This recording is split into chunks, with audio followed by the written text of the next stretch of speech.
Wild. I'm Casey Randall. I'm your host for tonight's event. I'm like your tour guide.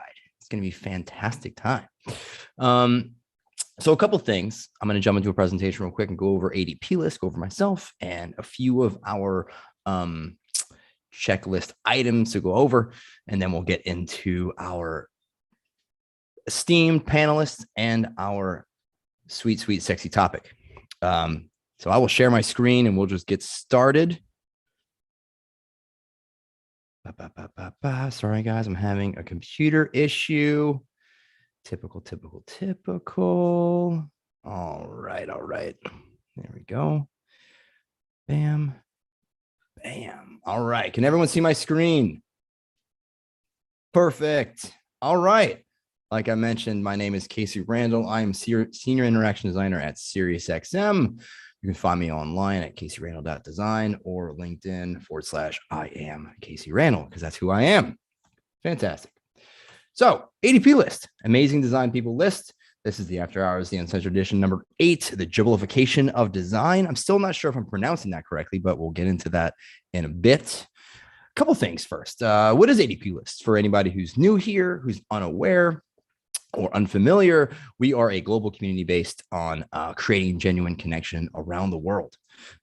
We have a mission to foster an inclusive space and support networks for designers and others to come together, learn from each other, and of course, strive to be your better self. We have representation at all of these companies listed below and more. Still don't see SiriusXM on there. And a few community milestones. We have over 2,800 mentors. We've had over 8,000 one-on-one sessions so far, 90 events around the world, and in 70 plus countries. Give a round of applause, y'all. That is unbelievable for a year and 8 months. I believe that's as long as we've existed, right? 2 years, something like that. Okay, for this event guidelines, everyone, this event is recorded. So in attending, you are granting consent. This is for mature audiences. Viewer discretion is advised. Adult language will most likely follow, specifically for me. We will be using an app called Pigeonhole for Q&A and the Zoom chat for general commentary. We'll be posting that Pigeonhole link in the Zoom chat throughout the conversation. So feel free to go on there and ask questions or upvote questions you are more interested in from other people. No hate speech or discriminatory behavior. That goes without saying. Don't be an asshole. You won't get booted. Perfect. Group selfies will be taken. We hope to see your faces and your beautiful smiles. And of course, post all of your takeaways on social media, tagging at ADPList and hashtag Amazing Together. Find us on LinkedIn, Twitter, and YouTube. And I am going to send it over to Mishope for our signature selfies. Thank you very much, Casey. So we have a tradition where we take pictures. So please, if you have your cameras on, let's have your cameras on. Let's have those smiling faces. Want to see everyone in the community. And, you can strike a pose, do a smile. I'll go through all the current 5 screens that I have currently, and I'll take pictures. So screen 1, 3, 2, 1, gone. Okay, thank you so much. I'll be going to screen 2, 3, 2, 1, and going there. Okay, now I'm going to take screen 3, 3, 2, 1, and there. Okay, screen 4 quickly, 3, 2, 1, and screen 5, the final one, 3, 2, 1. Thank you so much, everyone. Back to you, Casey. Thank you, Mishope, for our signature selfies. You can find those online. I'm sure we'll post them at some point. And here we go. So we have 3 esteemed guests joining us tonight, and I'm very, very excited about the conversation that's going to happen, because as a Dribble user myself, I've got some opinions, but we're going to get into it. I've got Brian, Brahman, and Natasha here. They're going to introduce themselves, and I'm going to kick it off to Brian to kick us off. Yeah, hey everybody, thanks for joining. My name is Brian. I'm currently the Director of Design at Thriver. Just a little bit about me. I've been working in the design field for a little over 20 years now, so a little bit of experience under my belt. Looking forward to the conversation. Yeah, I hope I don't get too crazy with this whiskey in my hand right now. So I'm just going to hand it over to Bronwyn for the next one. Awesome. Thanks, Brian. Yeah, so I'm Bronwyn. I am a senior product designer in the design systems team at Xero. I have been a designer for maybe about a decade now, mix of branding, graphic, all the way through to product design. And recently I've been focusing on design systems and accessibility. And one of my biggest passions is elevating women into design. So that's something that I've been focusing on big time. I have to say, by the way, I'm Melbourne-based, but British, which is why I have a terrible British accent. Sorry about that. I'm going to hand over to Natasha. Hey, everybody. So I just have to plus one to Bronwyn's passion, because that's how we kind of connected. I do have a strong passion in helping young designers and women advance in the workplace. So I'm a senior manager at EA. To me, that's just a fancy title. That means I work mainly in strategy for employee and player experiences. So I work with a team of researchers and product designers. And I've been in design for about 15 years. And, I have a ton of past lives in design. So I've been in graphic design. I've owned a little boutique agency before, co-run it. And I kind of somehow found love in product design and research. And so here I am. And I'm going to popcorn it back to Casey. All right, fantastic. Plus one to supporting women and people of color and minorities in the UX field and tech industry. Woo! All right, so let's get into our sexy topic for this evening: Dribbblification of design. Dribble. I'm going to start off with a question, and I'm going to throw it out to our panelists to just get us started. That question is. All right, let me scroll into my notes real quick. What is the Dribbblification of design, and how is it affecting, or how has it affected the UX field?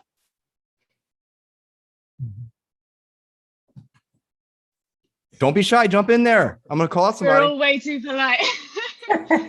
Way too polite. I haven't had enough of this. I'll have a go at cracking it. Oh, you want to? Okay, I'll have a go at cracking it, and then maybe we can see who takes over. So for me, Dribbblification of design, or of the UX field in particular, I'm going to put a negative spin on it immediately. It doesn't always have to be negative, but for me, it is about the fact that design is happening without purpose. Basically, we've removed the purpose from the design or the aesthetic, but we're putting it out there as almost like the end solution, and kind of, I think, creating a bit of a myth around UX design and what UX design really is. Yeah. No. Go ahead, Brian. No, you first. So yeah, totally whatever that, Bronwyn just said. So one of the debates that I always have, right, with my teams or even my peers is this design actually solving a real design problem? What is the context behind it? Why was this design chosen? What was that process? Where did you go and arrive at this beautiful solution?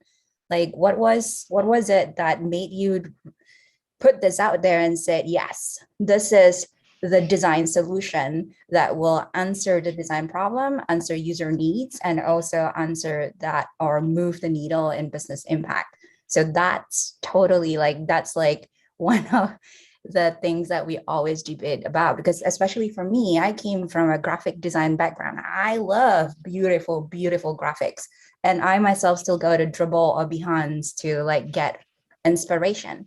So it is kind of I'm really conflicted by it, but there are certain things that we need to hit for UX design and UX designers. And that things to me cannot be ignored. Yeah, I would agree with both of you in that. I think one thing is a positive is that it has brought to light more of certainly what UI means in the grander context of things. It has globalized design in a way that, 20 years ago, 15 years ago, you wouldn't see. You had these sort of repositories for brand. Natasha, you know exactly what I mean. The local ponds of the world, Bronwyn as well, and lots of graphic design repositories, illustration repositories, but there was nothing for interfaces that were really coming to fruition at that time with the iPhone and mobile certainly taking center stage. So in some ways, Dribble helped sort of a new generation of designers sort of at least explore what some of these things mean. But I'll also take it just in a slightly different direction and argue that I think a lot of the reason why we've reached this point is the platform itself and how it's expressed to the user. Rapid comments. It's very social media, social driven. It's like driven, love driven on Dribble. So the way that it's being framed and contextualized lends itself very, very well to people just being like, oh, cool, yeah, I'm just gonna heart the thing. I'm gonna be like, nice button. Like, that's it. And then you move on to the next thing. It's like the Tinder of design, right? So that's all I'll say about that.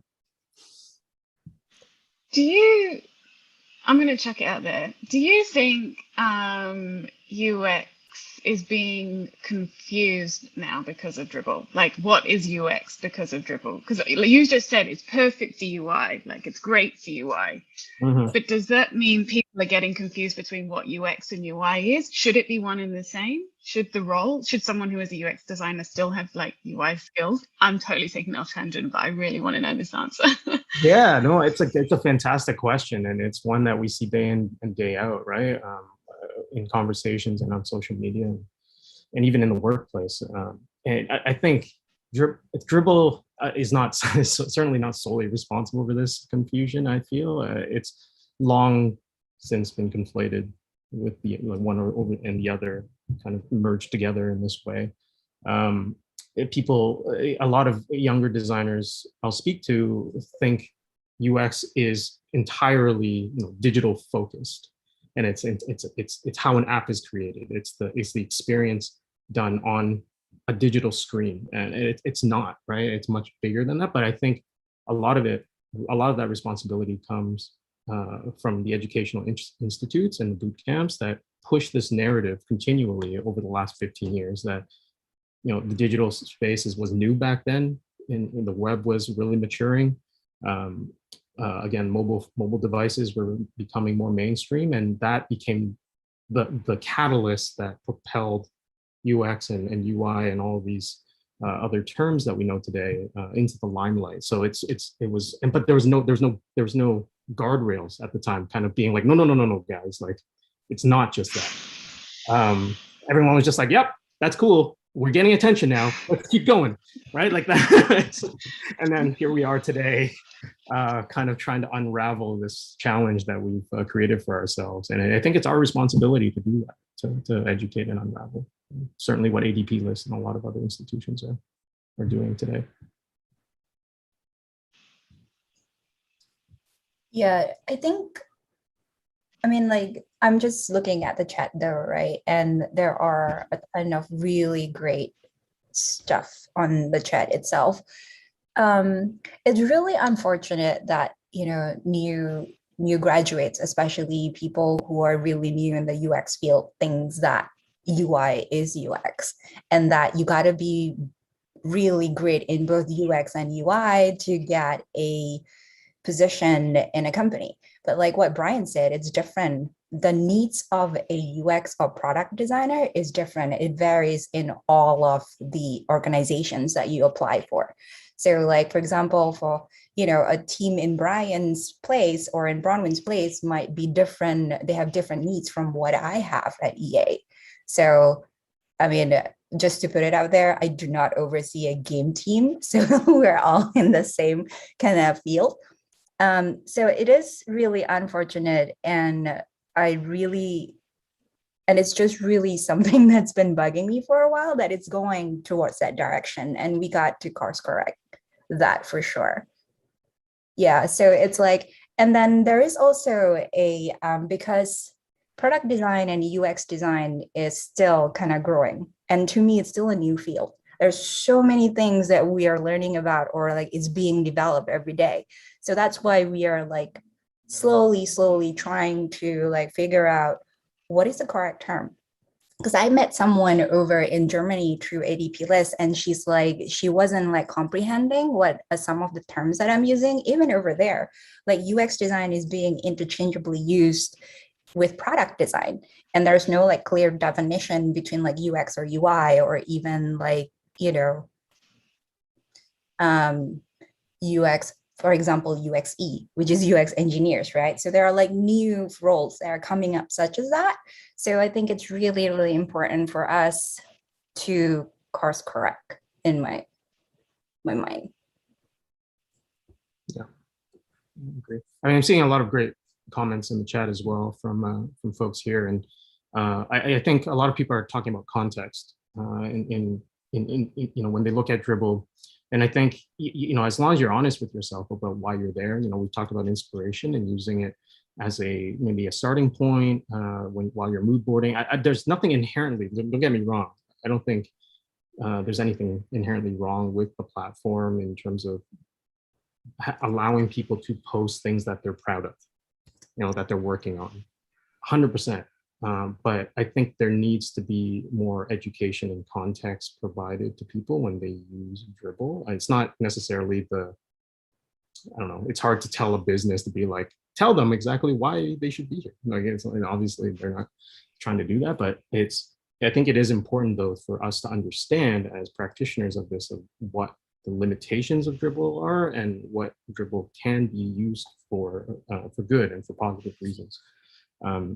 You know, but I think the bad thing about it, and due to the popularity of Dribble and other platforms like it, is that it has skewed how those that aren't fluent in design view design. So we've talked about this a little bit earlier, and that's, I think, the inherent challenge, is to sort of re-educate stakeholders and people who view beautiful designs and point to it and say, I want that, do that. And then we have to take this yarn ball and be like, no, that's not how this works.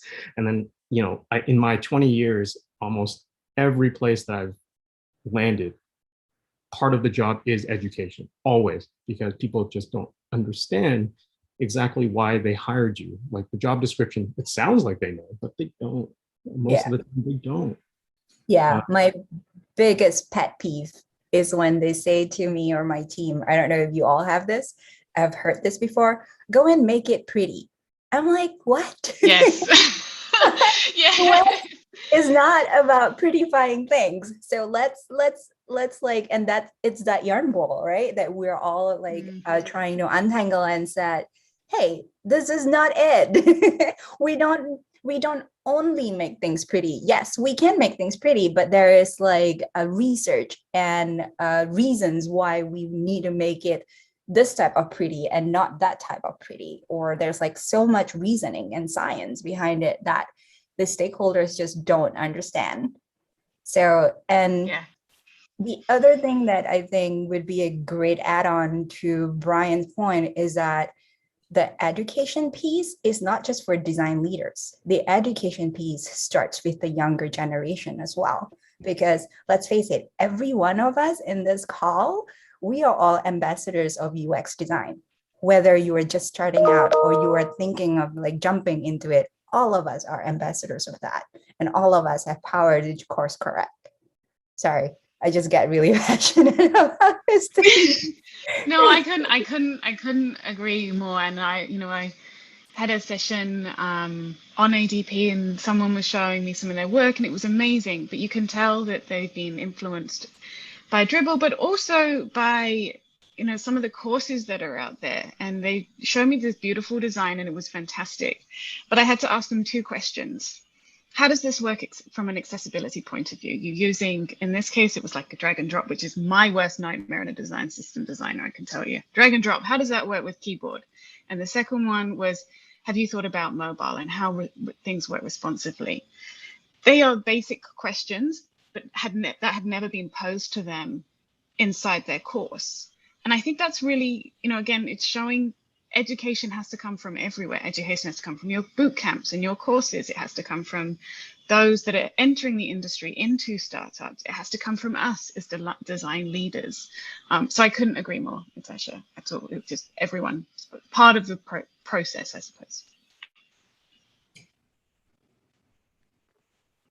Yeah, I'm like reading the chat. I'm really sorry that, I think Ashley, you tried to explain to your boss that you are a UX designer, but you are like being introduced as a developer. That's just like such a, mood killer then and there. Like you're like probably asking yourself, why am I working here again? I would actually have that. And that's when I will be, and sometimes you can't really like educate people, right? Because you don't want to sound like you are this, know-it-all person. And then you'll be like, so how can we like navigate that? And how can we like correct these people without sounding like you are this like, I don't know, and woman's-splaining, men's-splaining person of UX. I don't know, Bronwyn and like Brian, if you had such challenges in previously in your careers, and what would be like the best way to do this? Mm-hmm. Yeah, I mean, for me, one of my go-to strategies when I enter a new org, aside from the usual taking stock of how things are going and talking to a lot of people in the org, key people that have some sort of relationship with the practice of UX in the org currently and the state of things currently. Aside from that, I like to position the challenges that exist in the org as a problem that is worth solving, not just the user problems, right? Like everyone focuses primarily on the users of the product, the customers, the audience, but the org itself is also your audience. They are also your users. You're building internal tools, you're building a lot of processes. UX is greater than just the output of what you create on a screen.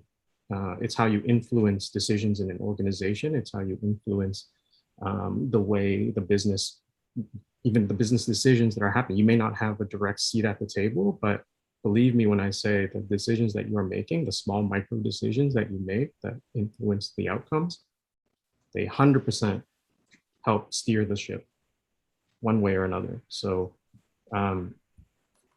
so if you not just focus on the users, but also your internal teams and their problems, they will start to value the type of thinking, the type of things that you bring to the table. And because now it affects them, it benefits them. And, as humans, who isn't looking to, save some time or do things a little bit better or feel a little bit better about what's happening. So. I mean, I reflect that, and then I immediately sort of went to bringing your stakeholders on the journey. I think a lot of us as designers have a bit of a habit to go away and just work either on our own or in our own design team. They speak our language, they know what we're talking about. But the whole point of education and the whole point of being able to really get people to understand what you do is about showing them what you do. So bring them into the sessions. If you're doing user testing, invite them to join, be a listener, be an observer. If you're going to do a workshop, invite them in again, let them be a participant in that workshop. By showing them and getting them to be part of the process, they're going to really very quickly realize that actually what you do is not just make things look pretty and just kind of put, the bells and whistles on it. You actually do so much more, and you probably have a greater understanding of their customers and a greater understanding of their needs than they probably do. And they might find that, and hopefully would find that, quite astounding. Mm-hmm. Yeah, I agree. So let's take a switch real quick. I want to switch gears to using Dribble as a portfolio. Mm-hmm. So good, bad, ugly, otherwise, how do we feel? I mean, using, thank you. Yeah, thanks. Using the right tool for the job, right? A portfolio, when we typically, as a hiring manager, looking at a candidate's portfolio, the thing that we're primarily looking to assess in a nutshell is how you critically think, how you approach a problem, how do you frame things, how do you go off and try to uncover opportunities, those types of things that aren't best expressed in a 2-line comment on a Dribbble snapshot caption. So again, going back to my earlier point about Dribbble not being not having the type of interface to really express those types of things. And that's not to say that Dribbble can't be used as a companion. I love seeing what people are doing on the side. Like if you have a lot of stuff that you're doing, in the realm of 3D, let's say, but you are primarily a 2D interface designer, that's cool. Share it on Dribbble, share it on other platforms like it, and put that in your portfolio as a link or in your resume, so I can go discover it and be like, oh, cool, this person has some serious chops also doing 3D stuff, and I dig the style that they're into, and I can see they're really like communicate those things through the work.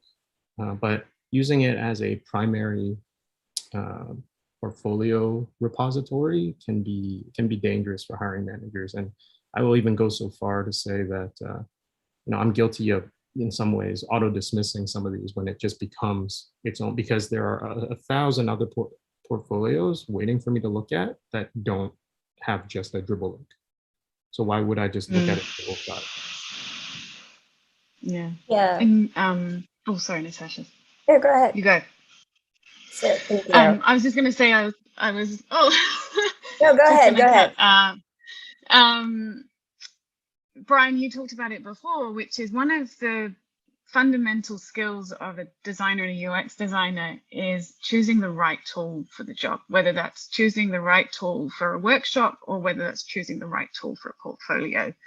And if a designer is choosing Dribbble as their only portfolio, they're not choosing the right tool. And I think that tells you a lot about the level of maturity potentially of that designer at that point as well. Yeah, it's all definitely +1 to what you both said. It's all about leveraging the platform and being really strategic into like, what do you want to get out of that platform, right? What do you want people to take away from looking at your page at Dribbble? What do you want people to take away from looking at your website case studies? So it's all about like leveraging that.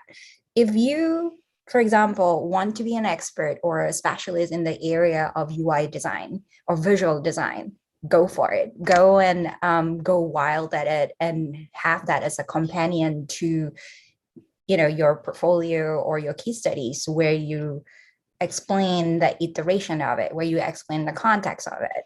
So go wild and do that. The good thing about Dribbble is that it gives you so much visibility, right? So it's just about trying to figure out what you want to get out of that. Because like, I do love, like I love going into Dribbble or Behance and just like observing new UI interactions or like new visual design color combinations. I love all of that. But I do also know that these probably don't have any real design problems. Can I apply those into my work? Probably, but I do still need to go into like deeper with this discerning eye or like critical thinking that we all need to have as a UX designer and figure out, okay, does this answer the problem? What was the problem that they were trying to answer? But yes, but like, very much like Instagram. To me, Dribbble is like Instagram. It's like just scrolling, never ending scrolling for me. That is Dribbble for me. Yeah. And then, and I wonder whether part of it, the reason people think that portfolios are okay on Dribbble is partly because, agencies have done it, right? There's agencies like, oh gosh, the name's gone from me. Fantasy. Talked about it. Thank you. Fantasy. Thank you, Casey. Yeah, agency fantasy, and I know there's another one. And they used to use their whole website, their whole portfolio website was on Dribble. They didn't actually have a website. And so I wonder, I don't think it's the case anymore with them, but I wonder whether that's kind of created this sort of false, almost like, I'm just really failing words, but just setting the wrong expectations or setting the wrong alignment for designers, because they see agencies doing that. They think, oh yeah, that's maybe the way I should be doing it. Yeah, I think it's a you have to understand, right? Like a agency, it's a huge marketing play in how they express themselves on these platforms. It's not just one person, it's a team that's behind it. Like there's a lot of thought that goes into how they're leveraging the platform to drive business back to their agencies. It's very different when you're going through like a hiring manager looking at a singular candidate, trying to understand how this person thinks. It's not the same. So you can't you can't expect the same treatment. So it's not. Yeah, don't do the solo dribble. That's the TLDR. Don't solo dribble your portfolio. Well, hot damn. got a lot out of that conversation. I feel like in my own personal experience over the last decade or so as well, very similar to you, Brahman, coming from graphic design, web design, UX, and product. I started off almost 10 years ago on Dribble. You know, I focused on interface and interaction design, and Dribble is a really great way to get my work out there and have that social aspect. And I've actually been able to connect with and meet dribblers from around the world at some point, which was really interesting. So it's like that social network, like the Instagram, right? It's got that flair to it. So it's not all bad, right? It's not all bad. So one of the things that came up was, doing UI design challenges. That's really important for, I feel like, folks that want to improve their interface design skills, those challenges, and posting them on Dribble and getting feedback, sharing their work. And like Natasha said, getting that visibility out there, because we do have fantasy. We have multiple design agencies. We've got companies out there that are hiring through Dribble. If interaction interface is your focus, it's kind of hard to get that context for UX in there, but that's where Behance might come through, right? Is that the difference between Behance and Dribble? So, well, actually, Bronwyn, I think, especially Behance and it being a static image with accessibility being a name of the game on your end, maybe you should take this one. Yeah, I mean, I have a real love-hate for Behance. Again, beautiful from an inspirational point of view. And especially for the world of, I think, graphic design, there is some gorgeous work out there. But I think it kind of comes down to, again, as a designer, I'm looking for whether you're choosing the right tool. I'm also looking for whether you know and understand the industry and the needs of the industry. And so, as Brian so wonderfully pointed out, accessibility is a need that is absolutely 100% required. So if I can tell you, I personally, if I'm looking at portfolios, whether they're on Dribble, Behance, or just a personal portfolio, and they're not accessible or they don't talk about accessibility, I'm going to have some concerns that the designers don't really understand the needs of the industry at the moment. Behance in particular is terrible, mainly because a lot of the time you can only stick one big JPEG up, and unless you've got the best alt tag in the world, I'm not going to understand that with a screen reader. So yeah, again, it's not the right tool for a designer to be, or a UX designer to be choosing if they want to showcase their knowledge of the industry and the needs of the industry. Sorry, that was really strong. No, we're all really passionate people here, and there's a reason why this is held at 5 p.m. and Casey is our moderator. And there's a reason why we're not going on the morning time or those other time slots where it's save and yeah. Yeah. Very Yeah. true. Very true. Yeah. The amount of, I'll just say this, the amount of fucking scrolling I need to do on Behance basically turns me off. Like, it's insane how much like, when I look at a portfolio on Behance on my phone, and I'm just being real as a hiring manager, like I will look at portfolios from wherever I am, whether it's on my tablet, whether it's on my desktop. You know, if you're lucky enough to have a Behance crap portfolio and on my desktop, you may have like already skipped one hurdle, which is good. But if you are the Behance portfolio that is on my mobile phone, you're getting an immediate close. Like I'm not going to scroll and pan my way through an image to try to understand what it is that you're about, even if it's the most like best looking, best use case that's ever existed in the history of mankind. It's not going to get. It's not going to get looked at. Yeah, all of us have like 1,000 portfolios to look through like every other day. So like the best way to do that is to figure out what's the kind of job you're looking for, right? If you want to work at Spotify, for example, study Spotify, look at like the culture, look at what are the things that you're looking for, and then figure out if Dribble or Behance is the best, the best medium to showcase your skills. Because if they're looking for a visual designer, why not? But visual designers do still need to show like the iteration process. Do you think about the design system? Did you help create a design system? And all of that kind of stuff? Or do you basically work on a design system and grow it from there? Because this is like a new problem. This is a new solution to like an existing problem or something. So it all comes back again to like being really strategic and focusing on that, and also like figuring out what's the best tools for the job.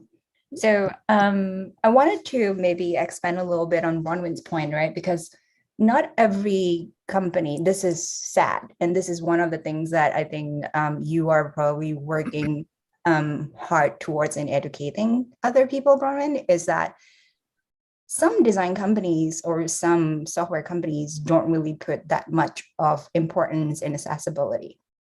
Right, let's just face it. If you go into like the best example for this is like those Chinese or China-based UX design where everything is just like shouting at you, and through it's like that's how it is over there and it's their culture. So again, it all depends on what company you want to work for, what is the role you're applying for, and then just like figuring out how to stand out from the rest in that particular little lane that you are applying for. Because like if you want to work in China as a UX designer, and then and that company and that role happen to have that kind of like things that are screaming at you, then totally go for it, but figure out what is that tool that will help to get you there. Because that's like, if you are not standing out for your competitors, that's like an easy rejection straight away. I mean, I just look at it this way, right? Like I think all of us have said it at one point or another during this conversation so far. Competition is stiff right now with a lot of the juniors. There's a lot of bloat at the bottom. There's a lot of people transitioning. If you're not choosing the right tool, if you're just kind of writing it off as, okay, I'm going to post it on Dribble and let Dribble handle the heavy lifting, quote unquote, then I'm passing you over, because there are far more qualified people out there that are thinking about things more deeply, that are putting more effort into it. And you can't quantify effort, but you can certainly see it. And Dribble and Behance, not so much. Not very good places to demonstrate those things. So we've got about 5 more minutes until we got Q&A, because I'm going to bump up Q&A for about 5 minutes because we have some really great questions I want to get into. But before that, so we've talked about using Dribble as a portfolio, right? So we've basically said you probably shouldn't do that.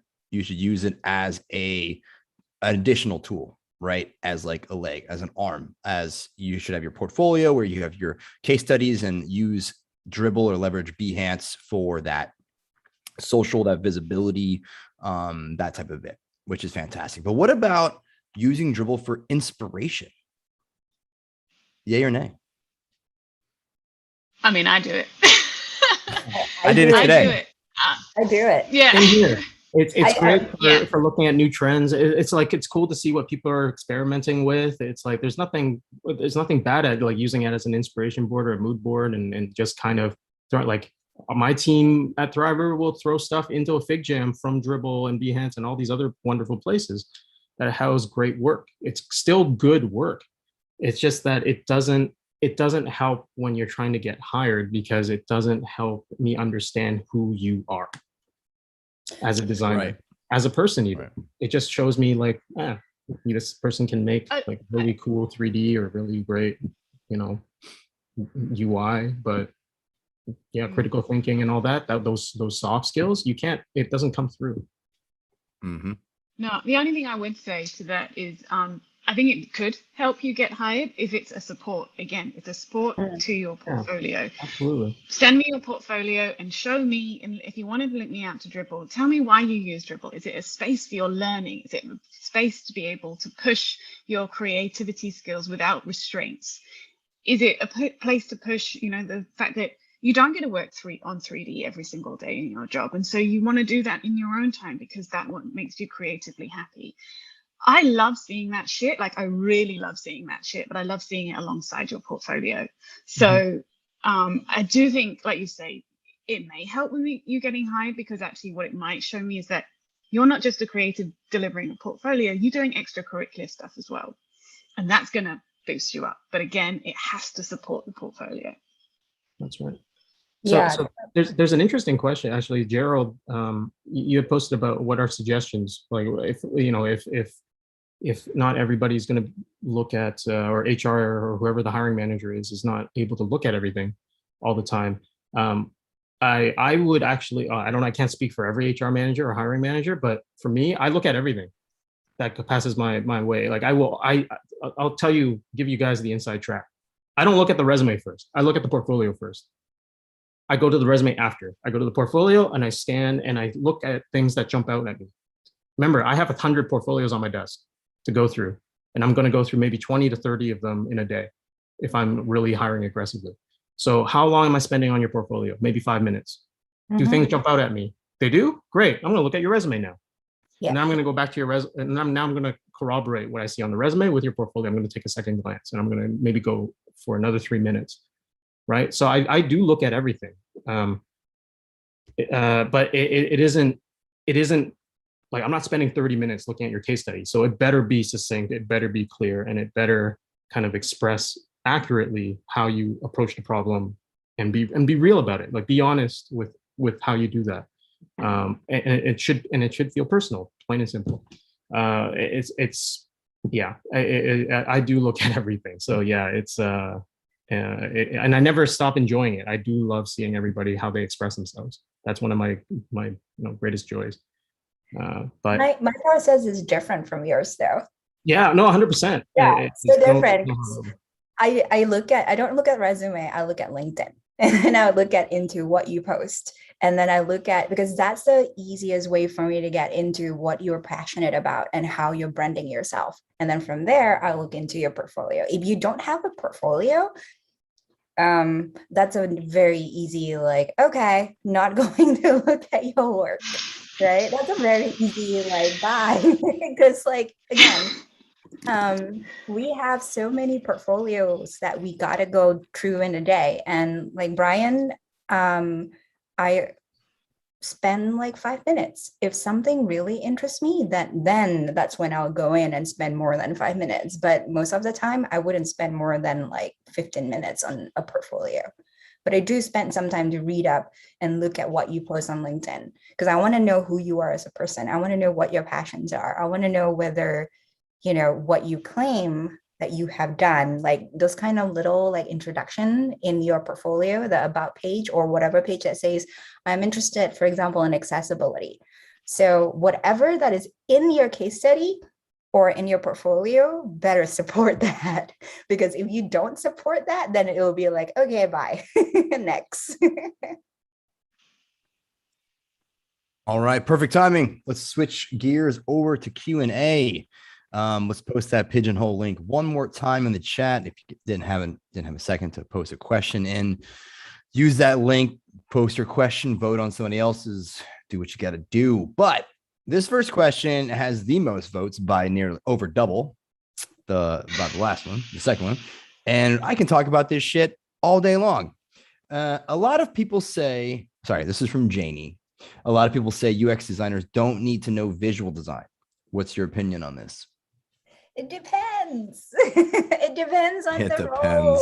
Typical designer answer. It depends. It's totally true. Like, it depends on what role that you are applying for. And it depends what is the role that is needed from in that organization. Because my business needs will be different from Brian's and Bronwyn's. So if my business need is different, and then the team that I have, the capabilities that they have is different.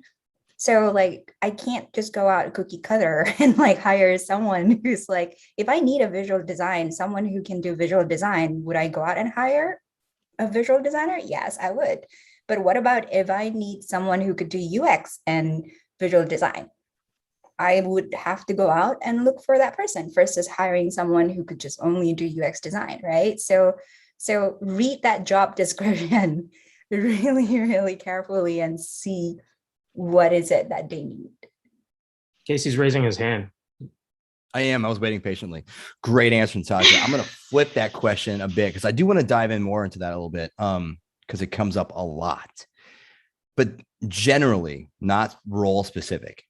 Does it make a designer more valuable to know visual and interface design as well as being proficient in UX? You know my answer.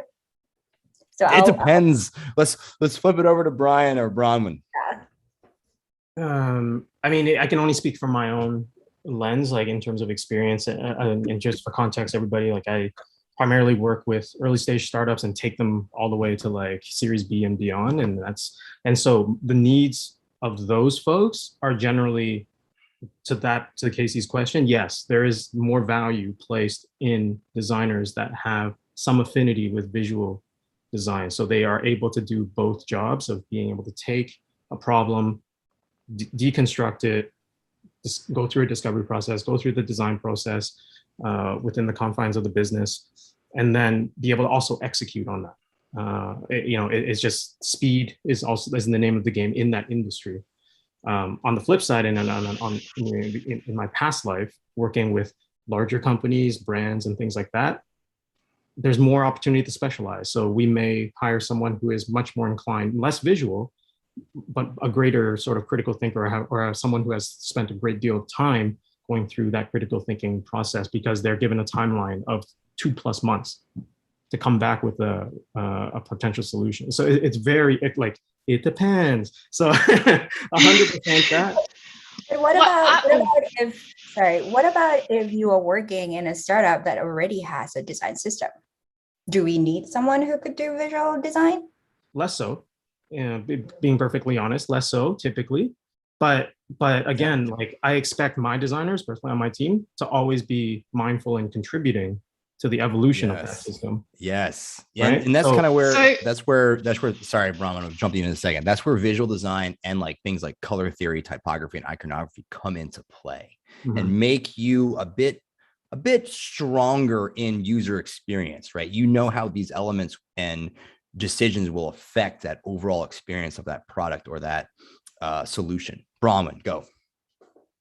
No, all I was going to say was, for me, I say yes. And I say yes, and a very one kind of summary answer, because as designers, we used to do everything, right? We used to do everything. Only in the last few years have we began to extrapolate out these individual roles of being a strategist, a design strategist, a UXer, a UX researcher, a UX copywriter, a designer, a visual designer. I could go on forever.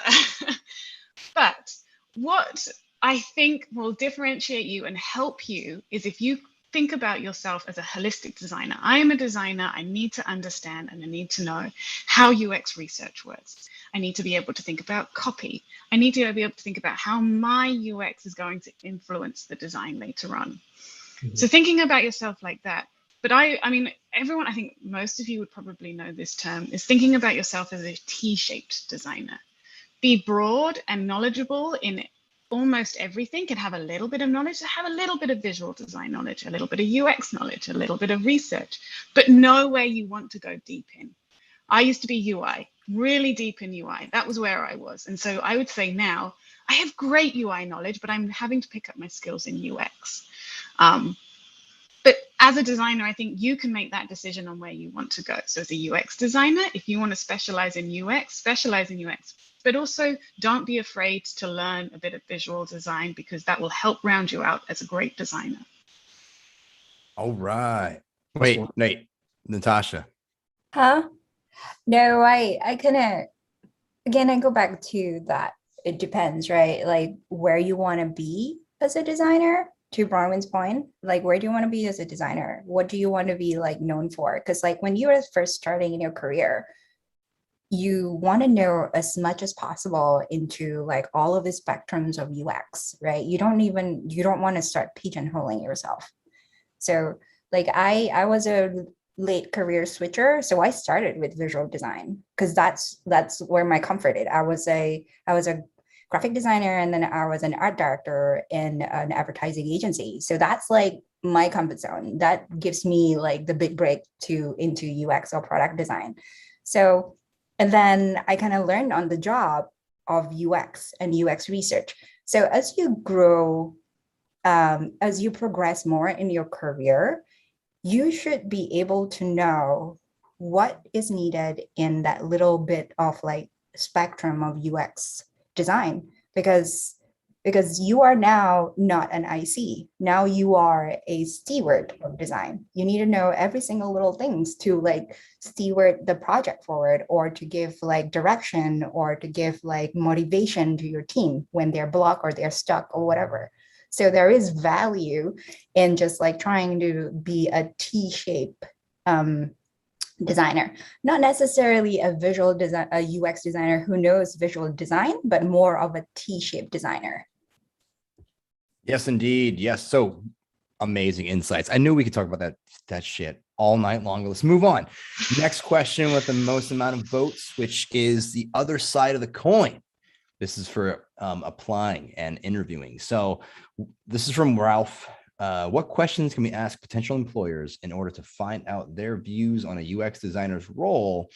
Are there red flag questions to ask? Ooh, that's a great question. I'm gonna popcorn it to Ryan. Well, Brian yeah, looks like he was getting antsy.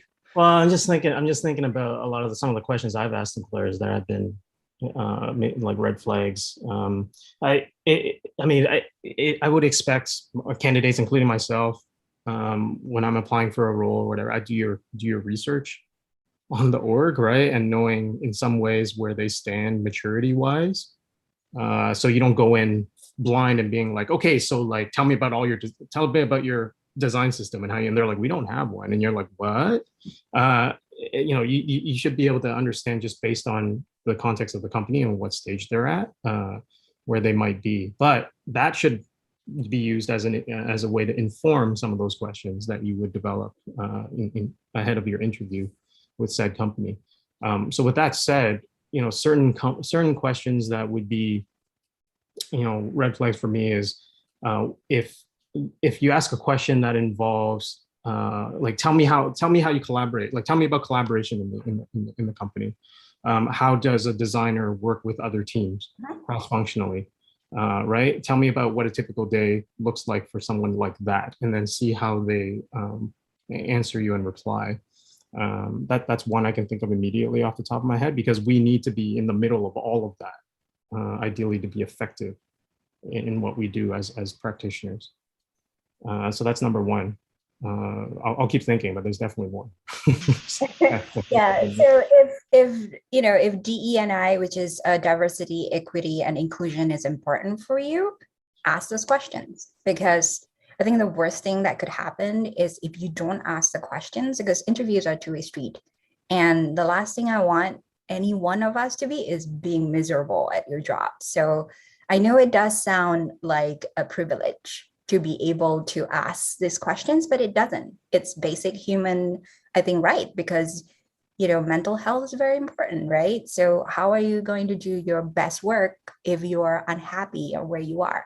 So remember to ask those questions. The question that you asked, Brian, that question is definitely a red flag question, because that goes right into like, you don't want to be just a pixel monkey, right? Especially if you're just starting out, you don't want to be just a pixel monkey from a product manager who tells you what to do. Definitely do not want that. If you are someone who's starting out, I think there's an importance in mentorship, especially in situation mentorship. So you want to ask questions about like, is there like mentorship opportunities? Who are the mentors who would help me out? So that's number one. Number two is, if you are a woman, and then everybody, and talk to as many people as possible if you really, really want to find, you really like this company, right? And if you find out everybody else is like, you are the only woman in the room, so ask questions about like what, sorry,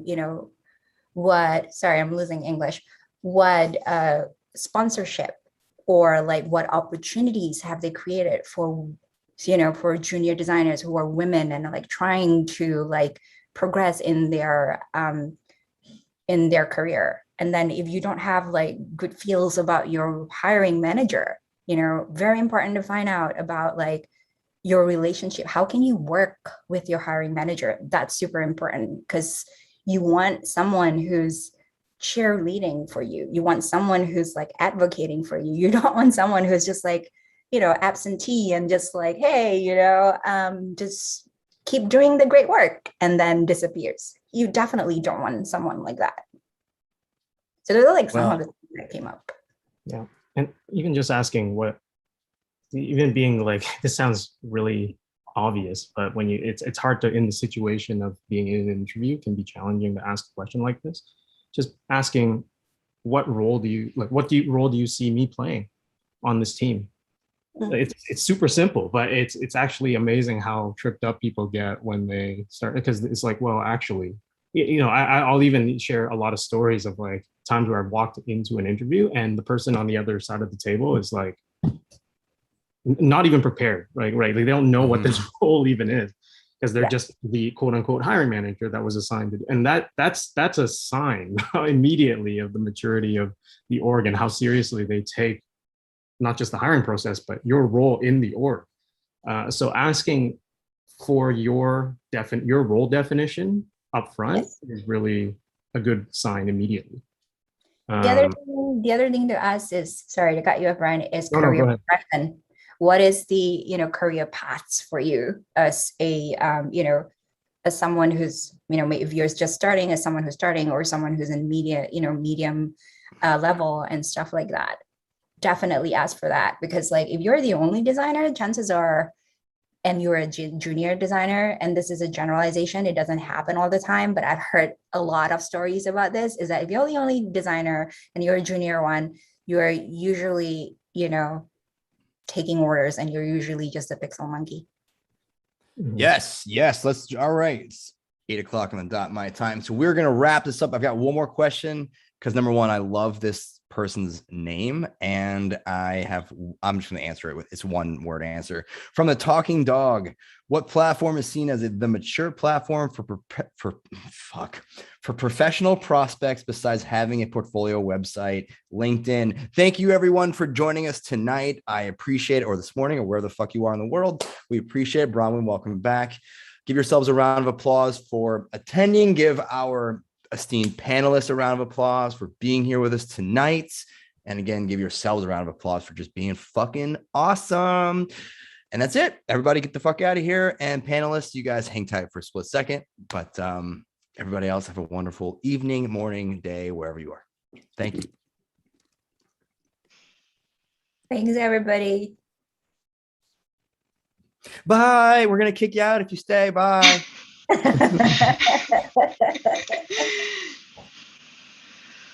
Okay. Join and break, everyone. Bye.